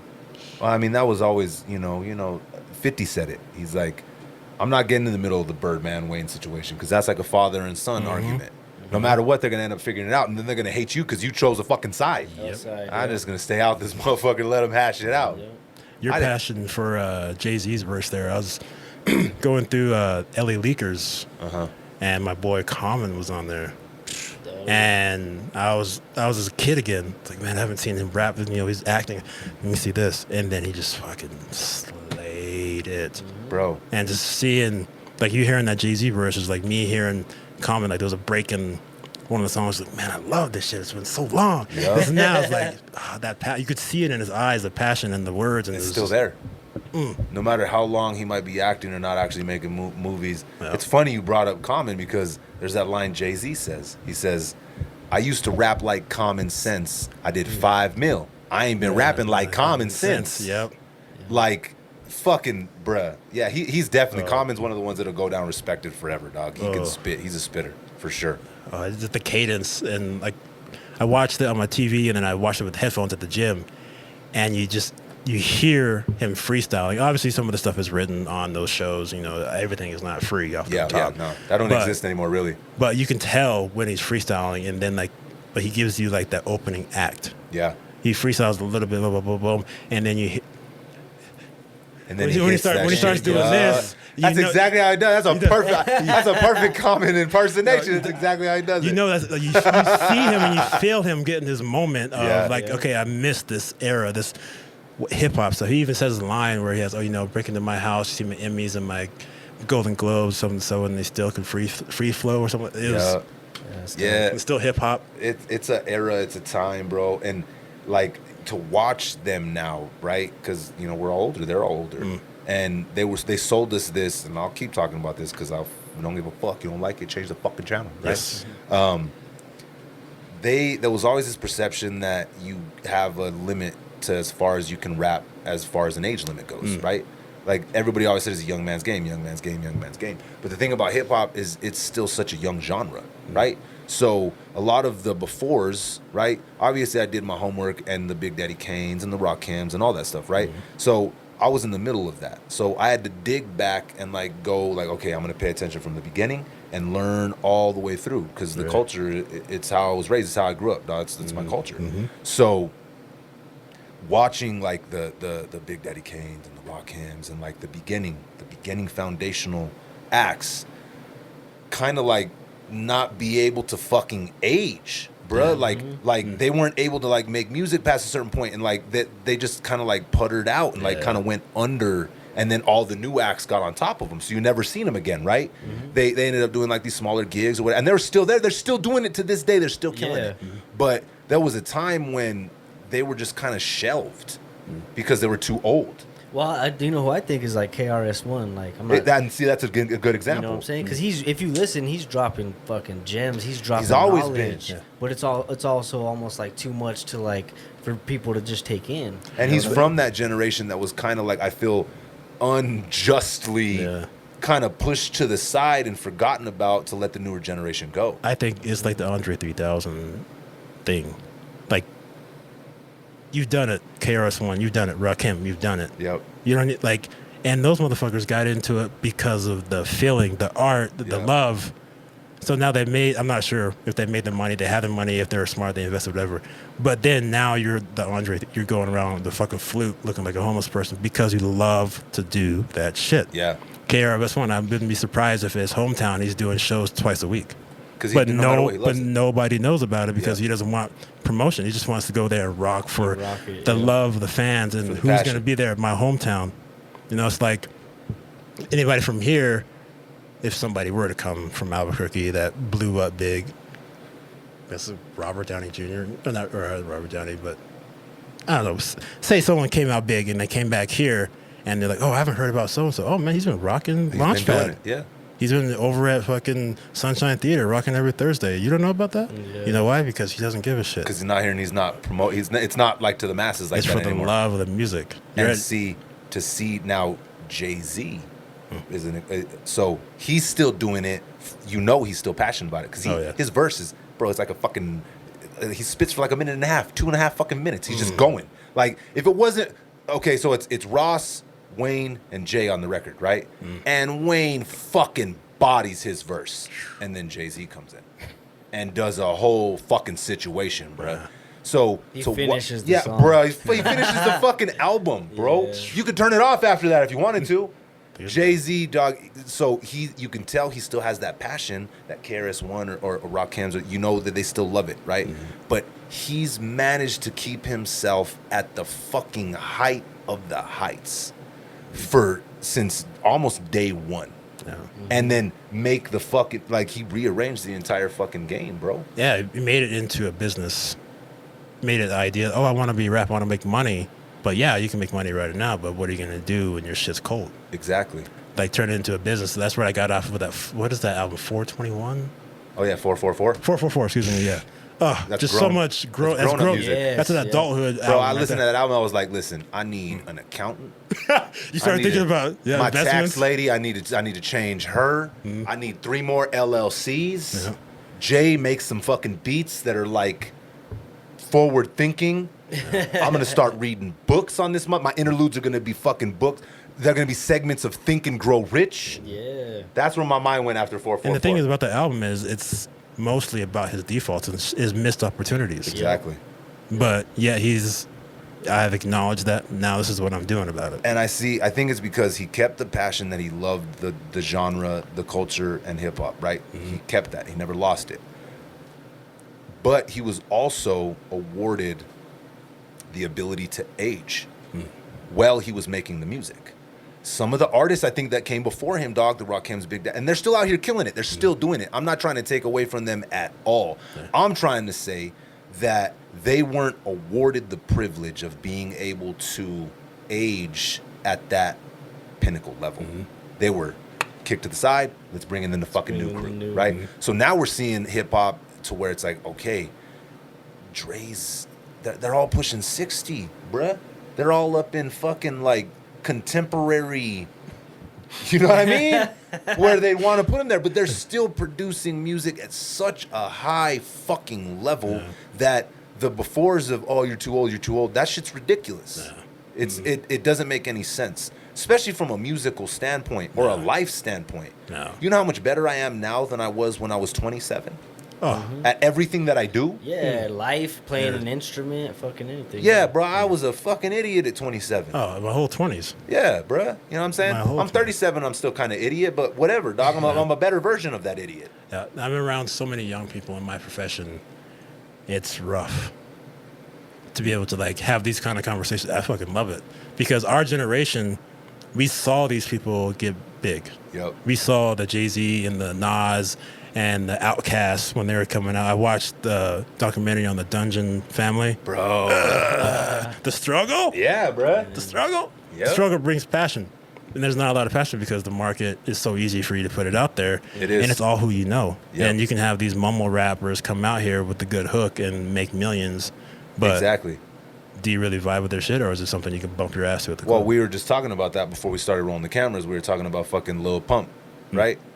I mean, both you guys didn't really know who the fuck I was talking about. You know what I'm saying? So there's that aspect, but he blew up big time with the fucking record that he had. But his fall off was fucking legendary. And he posted that video, he's in the middle of Japan and no one even knows who the fuck he is, right? There's the passion. There's the passion that's missing from a lot of it. And I think that goes back to how easy it is to actually create and put out the art. You can't fool people nowadays with all these platforms to put it on. If you come off a certain way about arrogance, like the Island Boys or whatever, I never heard a track from bro, them. because I don't think they have any, bro. They have one song went viral on TikTok and it wasn't even recorded. But how much money are they making? Fucking probably millions. It's ridiculous. Yeah, ridiculous. They're fucking ridiculous. They're fucking ridiculous. And that goes circle around to the Zuckerberg thing. Yeah. They fucking suck in people's eyes, but he's making money off of the ads or the videos they're putting on. Let's push these fucking weirdos. Not for the art, for the money. No, I mean, you just that's what it comes down to. Yeah, the money, bro. That's what always gets it on that. That's what always gets in the way of it. That's what especially going all the way back to if you're passionate about it. If you're not passionate about it, the money's gonna fuck it up. If you have the opportunity to capture lightning in a bottle, right? Doing something that you're not really passionate about, but for some reason you captured it and you rode the wave, the money is gonna fuck you up. I got fired from an acting coach job because I was too real. Really? I was teaching young actors workshops, and I first started off as a substitute, and then they're like, "Oh, you're good," and then they found out I was like, "Hey, kids, like if you want this for the money, you should walk out right now." I don't know why they're trying to charge you guys $5,000 to go to LA. You can just go there right now. Take that $5,000 you're putting into this class and maybe being able to go to LA. Take the $5,000 and go to LA. Go to LA. Go rent a room for. Like I felt bad. I went out there with $1,500. Right. You got way more than I started with. Way more. And I was there for a couple of days and I didn't make it, but the fact is I came back and something happened. It was a different route. But you can't be. And I was talking to the parents. I'm like, dude, like, this is a scam, I felt like, because I've been there. I was there. John Robert Powers. You know, you get this idea and like, oh, these people are gonna give me somewhere. Yeah. When really they're just your bookie. Oh, $5,000 come to class. Cool. And we'll get you to LA maybe. And they hit you with the maybe at the end of it. You're not even for sure. We'll get you. They put you in front of a casting director as a model, and they don't even like say the hotel, the flight, nothing like that. That's all on you, but you still got to pay $5,000. So I'm curious, what's the conversation when your boss is like, Kenneth, listen, man, It was email, of course. Oh, it was a fucking. It Of wasn't even a course. face to face. Kidding me? Was it a strongly worded email, or was it one of those dickhead emails hidden underneath the words? Due to the content that has been risen to my attention about your classwork here, we would like to thank you for your time, and we'll no longer need your services. Oh, yep. That's the undertone of dickhead. I could just hear the fuck you. Yep. In the background, huh? You're fucking with our money. It's 5,000 per kid, 10 kids, bro. Yeah. You had 5 of them not take the class. But I feel good about reaching to those kids and letting them know what's going on. Like, hey, because some of them come in, they see the glamour, the flashing lights, stuff like that. But yeah, you see that. These people going through it. You don't know the struggle of the Woody Harrelsons or the fucking Eddie Murphys or the Samuel Jacksons or the Bernie Macs. I like looking at Sam Jackson always as like a example. He was fucking in his 40s. Yeah. That's what keeps me going. Because I turned 38 in December, and the thing is, women in modeling, women in acting is totally different. Yeah, their shit starts slowing down at 40. They have it bad compared to like how we do as far as aging, But- in front of the camera like that. But now I get so sour about women that do like a 2-second video, 200 million likes, Oh yeah, I know. and then I'm there pouring my heart out into a fucking scene and crying and doing all this stuff for 15 likes. And I'm like, maybe I should start shaking my ass. I thought about it. I was all, is there OnlyFans for men? Listen, there's an OnlyFans for fucking everything, bruh. It's funny because a bunch of whole shit talking about OnlyFans, a bunch of like numbers came out that weren't like real. They were saying all these artists made like this millions. But I gotta give it to OnlyFans here, bro. Like, they are a social platform, first and business. foremost, right? And they're allowing their people on the platform to completely monetize. Jay, look, this is the fucking lighter that Jay stole from me. What the fuck, Jay? Later, what the fuck? Hey, How'd Jay, you get his how the lighter, fuck did you dog? get it? Hey, so what the fuck was I saying before you fucking threw me the lighter, Jay? OnlyFans business. OnlyFans. That's the first time I lost my train of thought on the pod, Jason, with my black lighter. It's the lighter that triggered me. It's the lighter triggered me, bro. So OnlyFans is a social platform, right? So it's like, I mean, obviously it's not Facebook, but it is a social media platform. And they're allowing their content creators to get the fucking bag, bruh. Oh, yeah. They make money hand over fist. Hey, who am I to judge what your kink is, bruh? You might like big-toed fucking little hand having people sending you pictures, right? You might pay for that. You subscribe to it, right? I ain't here to shit on nobody's way of getting the bag. And if it's OnlyFans, hey, run it up, bruh. Hey, that's the thing. You know, but when you're 40, actually, no, there's a lot of sexy 40-year-olds on Only. Bro, I'm telling you, dog, Yeah, the like- world's changed. Yeah, The world has changed. My homie out in Cali is a perfect example, and I was just telling this story the other day, bro. Him and his wife retired. They both went to college. They bro, they're fucking electrical engineers. They did the right route that you're supposed to go, right? All these years and all this money and da-da-da-da. And they got their jobs and they got their house and they're living, and then the pandemic hits, right? And they're still able to work from home, whatever, they're still making a good living. And they decide, well, hey, what do you think about this? Well, what do you think about this? Yeah, I think people would like feet videos of us on the beach out here where we live at. Let's start taking videos of this. Let's start uploading it on the internet. Right? These motherfuckers quit their jobs. They stopped doing that entirely. They make more money uploading fucking feet videos for their OnlyFans fan base than they ever did taking that right route that was supposedly the right route. Yeah. It's getting with the times. I mean, It's. I'm about to start uploading feet videos, bruh. I think that way that came was kind of like what you were saying, but I don't think they would think about, oh, let's do this, sell it. I think motherfuckers are bored, and someone leaked out a video of someone's foot, like they have like, and like they have like this, inner circle of, rich people have the inner circle of shit, Weird secret shit. You see Todd's, NDA. you see Todd's foot video? NDA, platform, and then one of those leaked out, and then they're like, oh, the people like this shit. They're willing to pay for it. Right. I think.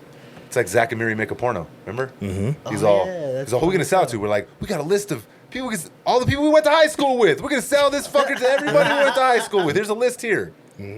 I mean, listen, however you're gonna get the fucking bag, bro, like go get it. Like, I'm not even playing. I'm about to start OnlyFans where it's just me and my feet walking in the fucking bosque.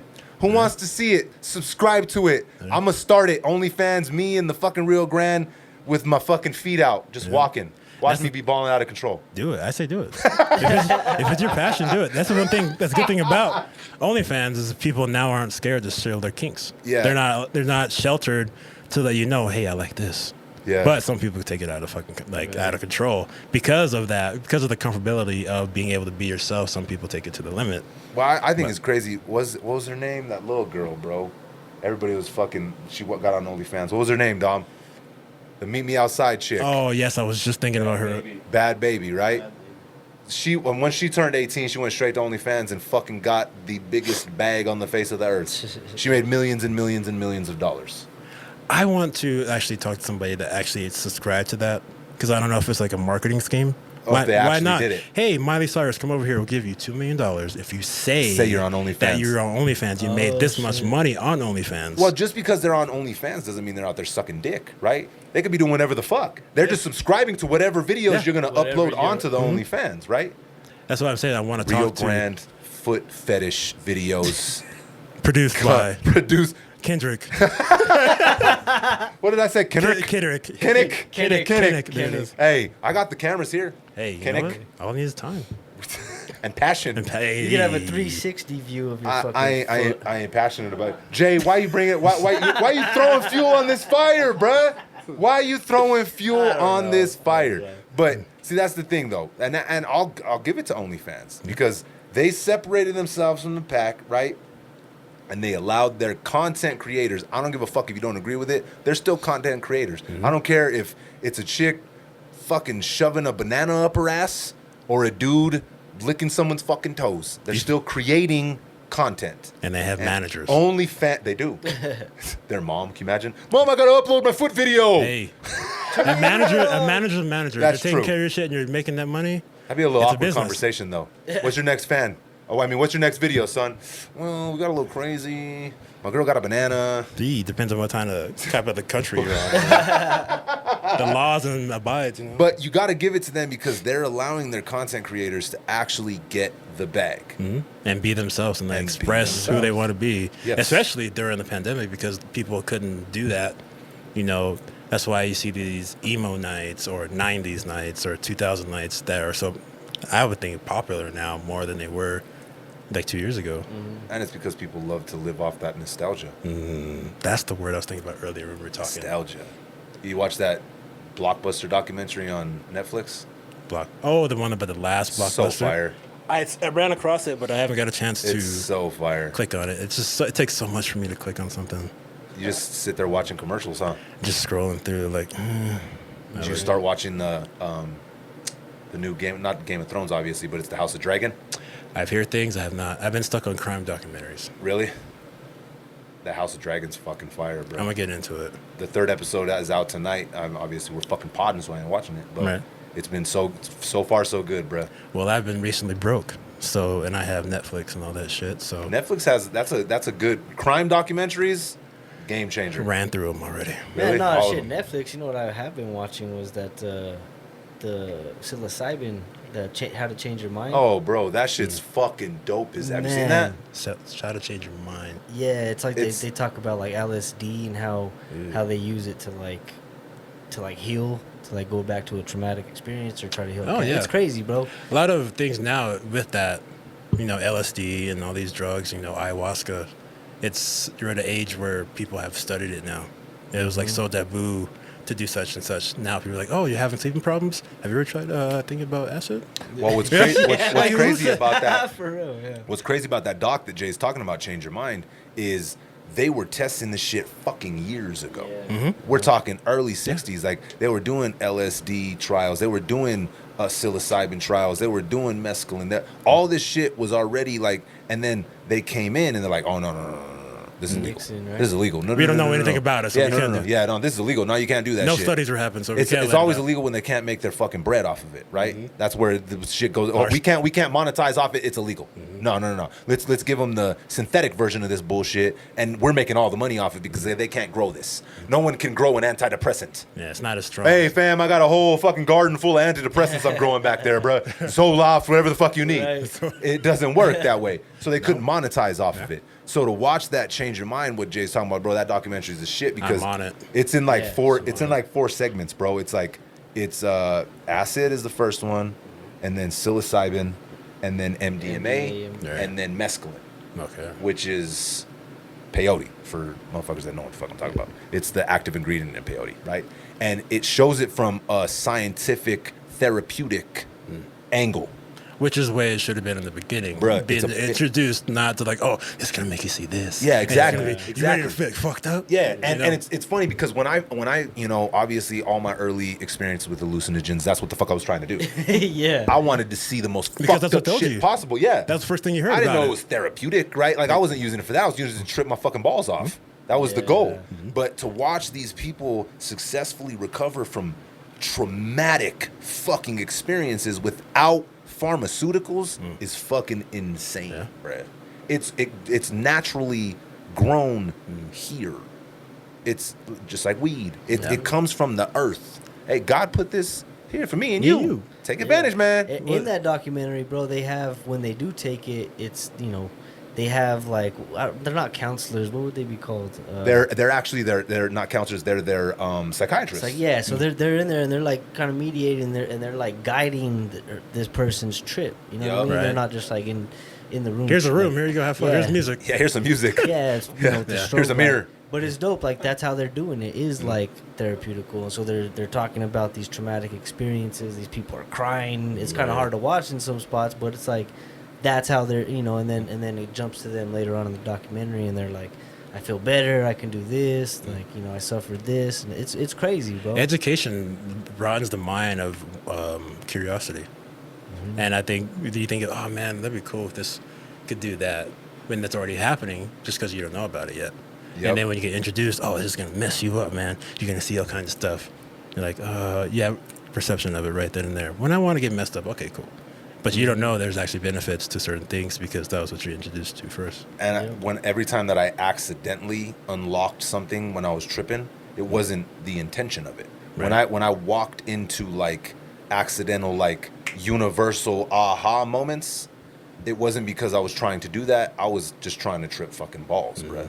Like one time specifically, I'll always remember this time forever. And it was an accidental universal click moment, right? I was fucking shrooming balls.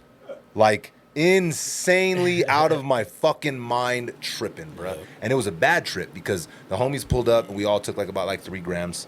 That'll do it. That'll do it. And I was probably like about 17 years old, maybe 16, 17, something like that.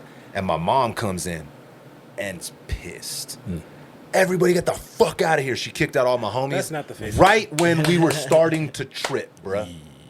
And it sent me to the darkest depths of the most fucked up trip you've That ever can fucking negativity ex- just hit Just you. boom, instantly. All my friends left. I was there with my girl. She was the only one that was sober. I told her, turn off all the lights. Turn off the lights. We gotta get in the fucking bed. Let's lay in the bed. Shut the fuck up. Don't talk. Don't touch me. Leave me the fuck alone. Just stay there. I was freaking out, bruh. And my room, dog, had like these 2 old school like single pane windows that were just square. Right. Old school. And the porch light was like right there by my fucking room, so like it would shine in to my room, right? And I've worn glasses pretty much my whole life, right? So I'm sitting in bed, tripping balls, right? And I'm looking out my window, and I'm thinking to myself, I'm like, hold up. Am I looking out of my window, or am I looking out of my eyes into my glasses, out of my head? Nice. But then I'm like, but really, what's the difference? Right. Because my consciousness is inside of my head, but my physical body is also inside of my room, looking out of my windows. The same, bruh. That was my first accidental. A door was unlocked. It was, bro. I'm like, oh You walked in shit. like, Is there a what guy in the the Whoa! What is this is there- place? have you looked at the $20 bill on weed? weed. Like Hey. it was accidental, but now you're seeing people have these moments intentionally. Yeah. You know what I mean? So yeah, it's a trip, bro, and I think Netflix and like actual fucking platforms like that put documentaries out like that. Oh, they put out a nasty doc. The way they're shot and how they do it is just insane. And there's a whole bunch of them. Yeah. Like their crime doc, you just said you went through all of them. That's a lot. That's years of crime documentaries. The Stairway, that was a good documentary about this guy. He had 2 wives that died down the stairway. I'm into that because nonfiction has become more entertaining to me than fiction because there's no good stories that are coming out. Remake. It's all remakes. But I did, you know what? Nope was the first movie in a very long time where I was literally on the seat watching it. Like I sunk into the movie. Yeah, like, you were all the way. Usually I'm just like chilling and watching the movie. But as an actor, you get out of that, okay, I wonder how they did this kind of thing, and you're into the actual story. That was the first movie I left there. I was like, Nope was dope as hell, bro. Yeah, it was dope. Jordan Peele, man. Man, there's just layers. It would be an honor, just so you know. There's layers that you uncover with his work. It's one of those. Like you got to keep watching his, and every single time you watch it, it's like, oh shit, another level's unlocked. I walked out of the theater and like started thinking about it, and then it's like, oh shit, yeah, that's right. And then just after the movie, not in the movie, but like when you start thinking about the storyline more than characters. Oh, I know. That was a long time since I had that feeling. So. And it was the way it was shot. Brilliant. The casting, brilliant. Yeah, it was dope. If you haven't seen Nope, go see it. Yes. You're fucking sleeping. You're Yes. fucking sleeping. All right, I will. Fucking Jason, I fucking knew it. I fucking knew it. Silent How over did there, I trying fucking to know? lean back and get his beer. JB sleeping on the movies. Oh, man. If it's not on Netflix, Jay ain't watching it. Hey, no. Okay. Not to take it into a serious note. Did you watch the Taylor Hawkins tribute concert last night? You know what? I didn't, bro. Did you watch it? I didn't. Bro, I didn't watch it last night live, right? I had yesterday. I was busy as fuck. The first thing I did when I woke up this morning was I threw it on. Dog, that shit was hard to watch.